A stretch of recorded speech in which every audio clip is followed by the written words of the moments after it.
Kaiju number 8 के पिछले episode में रेनू और यारू काइजू नंबर 9 से फाइट करने की कोशिश करने लगते हैं, लेकिन दोनों ही पूरी तरह से जख्मी हो जाते हैं। जब रेनू को काइजू नंबर 9 खत्म करने वाला होता है तो वहाँ काइजू नंबर 8 आ जाता है और काइजू नंबर 9 को बहुत पीड़ता है, लेकिन डिफेंस फोर्स के लोगों के आने के बाद काइजू नंबर 9 चकमा देकर वहाँ से भाग जाता है और काइजू नंबर 8 डिफेंस फोर्स के हाथ आ जाता है, जिसका सामना वाइस कैप्टन हुसीना से हो जाता है। अब देखिए आगे।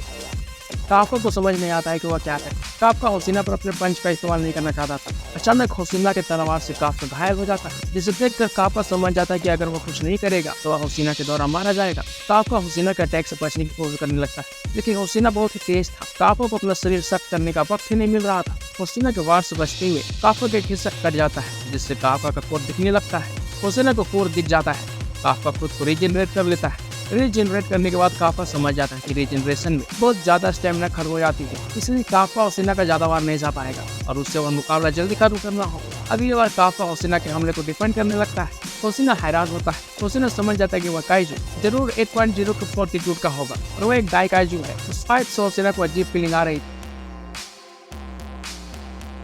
हुसीना खुद को ट्रिपल अटैक के लिए तैयार करता है और एक इनविंसिबल अटैक करता है, लेकिन इसी बीच दो और अटैक करके काफा के कोर पर हमला कर देता है। लेकिन काफा ने भी कोर को छुपा दिया था, क्योंकि काफा हुसीना के चाल को समझ चुका था। काफा खुद को चार्ज करता है, जिससे हुसीना घबराता है। काफा एक जोरदार पंच मारता है, लेकिन वह अटैक हुसीना पर न करके उसकी तलवार पर कर देता है, जिससे हुसीना दूर फेंका जाता है और काफा को वहां से भागने का समय मिल जाता है। काइजू नंबर 8 के निकल जाने के बाद हुसीना उदास होता है। हुसीना कैप्टन को रिपोर्ट करता है। दूसरी तरफ किकोरू काफा और उसके ट्रांसफॉर्मेशन काइजू नंबर 8 के बारे में सोच रही थी। क्या किकोरू को काफा पर विश्वास करना चाहिए था? तभी वह काफा आ जाता है। किकोरू उसे देखकर खुश होती है। काफा किकोरू से पूछता है कि कहीं वह घबरा तो नहीं गई थी। किकोरू ऐसा दिखाने की कोशिश करती है कि जैसे उसे परवाह न हो। काफा के स्टेमिना खत्म होने वाले थे और वह गिरने वाला होता है, तो किकोरू उसे पकड़ लेती है। काफा किकोरू से माफी मांगता है कि जिसने किकोरू को चोट पहुंचाई थी वह भाग गया। किकोरू कहते कि इतना मायूस होने की जरूरत नहीं है। काफा उस हालत में भी यारू और इचिकावा के पास जाने लगता है, तो किकोरू उसे रोकती है और बताते हैं कि डिफेंस फोर्स उसे रिजनरेशन टेक्निक से अच्छे से इलाज कर रहा है और काफा को खुद की हालत पर ध्यान देना चाहिए। किकोरू काफा पर गुस्सा होती है कि उसे खुद की फिक्र करनी चाहिए, क्योंकि न सिर्फ दूसरे ऑफिसर्स ने उसे देख लिया था, बल्कि वाइस कैप्टन हुसीना ने भी उसे देख लिया था और हुसीना को जैसे ही कोई सुराग मिलेगा वो उस तक पहुंच जाएगा।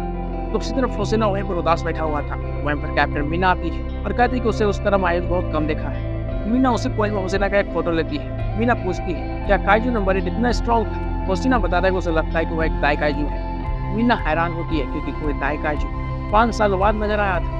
हुसीना बताता है कि काइजू नंबर 8 बेवजह से कोई आतंक नहीं फैलाता है, क्योंकि पिछले कुछ महीने में उसने कोई आतंक नहीं फैलाया था और वह बेवजह हमला भी नहीं करता है। हुसीना इस बात से हैरान था कि काइजू नंबर 8 ने उस पर अटैक करने की बजाय उसके हथियार पर अटैक किया था और जिस तरह से वह फाइट कर रहा था, जैसे वह खुद को बचा रहा था, वह किसी इंसान की तरह ही था। मीना हुसीना को थोड़ा आराम करने के लिए कहती है और मीना खुद उससे निपटने के लिए तैयार होती है। मीना वो बताती कि काइजू नंबर 8 का खात्मा करना उनका काम था और काइजू नंबर 8 एक काइजू था। हुसीना मान जाता है। जब अचानक से चिपके हुए कैप्टन और वाइस कैप्टन किकारुगा को कॉन्टैक्ट करता है। हुसीना को पूछने पर कि बात क्या है, किकारुगा एक बात बताता है। किकारुगा को पता चल गया था कि जिस काइजू ने यारू और रेनू पर अटैक किया था वह वही काइजू था जो एग्जाम साइट पर आया था, और इससे भी बड़ी बात उसने इंसानी रूप ले रखा था। मीना और हुसीना यह सुनकर हैरान होते हैं। दूसरी तरफ काइजू नंबर 9 अपने इंसानी शरीर में था और बहुत कमजोर था। काइजू नंबर 9 दूसरे शरीर में ट्रांसफॉर्म करने के लिए वह दूसरे व्यक्ति को अपना निवाला बना लेता है और उससे शरीर में कुछ दिनों के लिए छुपने के लिए सोचता है। इधर इचिकावा होश में आ जाता है। काफा खुश होता है कि रेनू होश में आ गया था। रेनू भी खुश होता है कि काफा ठीक। रेनू काफा का धन्यवाद करता है कि उसने यारू और उसकी जान बचाई थी, लेकिन रेनू देखता है कि काफा और किकोरू का चेहरा बदला हुआ था। रेनू हैरान होता है। बगल के बेड पर यारू भी था।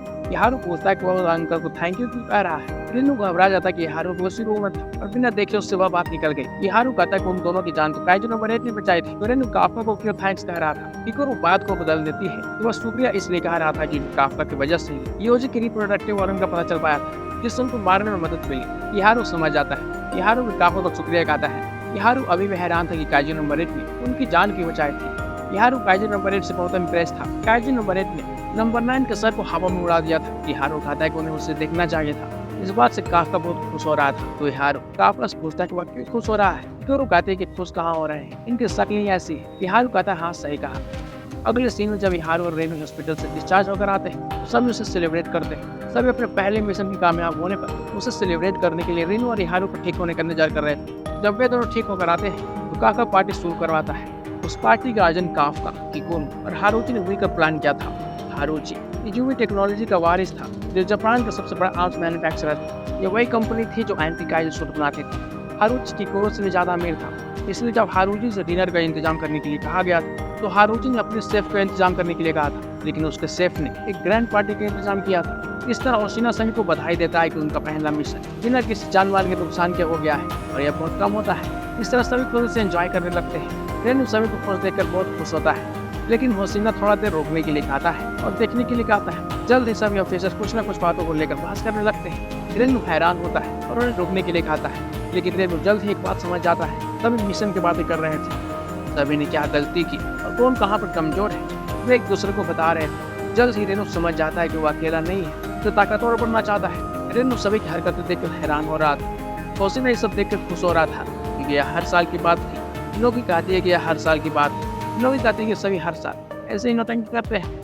हारुची अपने बटलर का धन्यवाद करता है। उन्होंने बहुत अच्छे से डिनर का इंतजाम किया था। हारुची ने अपने पिता के विरुद्ध जाकर डिफेंस फोर्स ज्वाइन किया था। तब से उसके पिता से उसकी बात नहीं हुई थी। आओई हारुची और सैफ की बातें सुन लेता है, लेकिन आवी वहां से चला जाता है।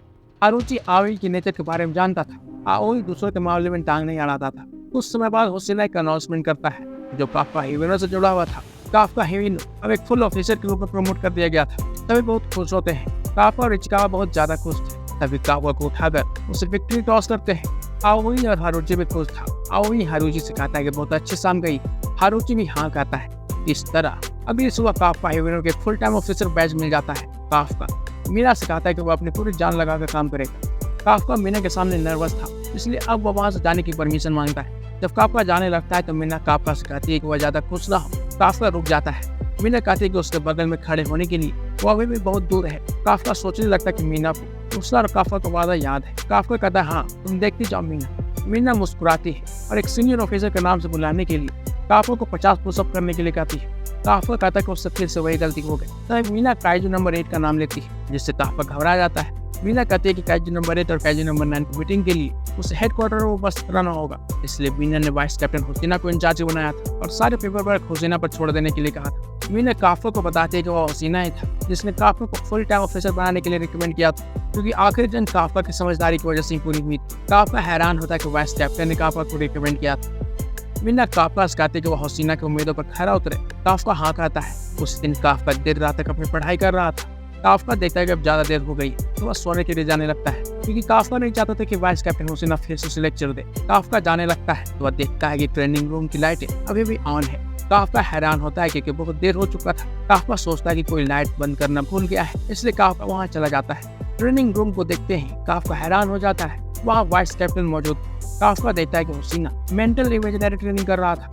काफका होशिना के मूव्स को देखकर हैरान होता है, क्योंकि वे मूव्स उसने पहले ही देख चुके थे। जल्द ही काफका समझ जाता है कि होशिना कोई नॉर्मल ट्रेनिंग नहीं कर रहा था, बल्कि वह काइजू नंबर 8 और होशिना की फाइट की नकल कर रहा था।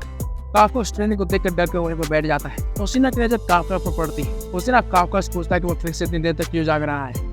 काफका हंसता है और होशिना से पूछता है कि आप भी तो जाग रहे हैं। काफका पूछता है कि आप क्यों जाग रहे हैं। होशिना बताता है कि वह एक स्ट्रेटेजी पर काम कर रहा है ताकि नंबर 8 जैसे ही दिखे होशिना उसके शरीर के 2 टुकड़े कर दे। काफका घबरा जाता है। होशिना बताता है कि पिछली बार उसने शुरुआत में ही गड़बड़ कर दिया और अगर वह ज्यादा गंभीर होता तो उसका सर काट नहीं देता। काफका घबराते हुए हंसता है। होशिना आगे कहता है। होशिना कहता है कि अगर उसने 5 रुपए की जगह कटर्स के लिए चाहिए होता तो उसके कोर को होशिना मूली की तरह काट देता। काफका बहुत ज्यादा डर गया था। होशिना काफका को घबराते हुए देख काफका से पूछता है कि वह क्यों डर रहा है। होशिना बताता है कि किसी नॉर्मल ऑफिसर के लिए वो बस की बात नहीं है और शायद नंबर 8 भी उसी जितना स्ट्रॉन्ग है, इसलिए होशिना को उसे मारना होगा। इसलिए काफका ना घबराए, यह बोलकर होशिना जाने लगता है।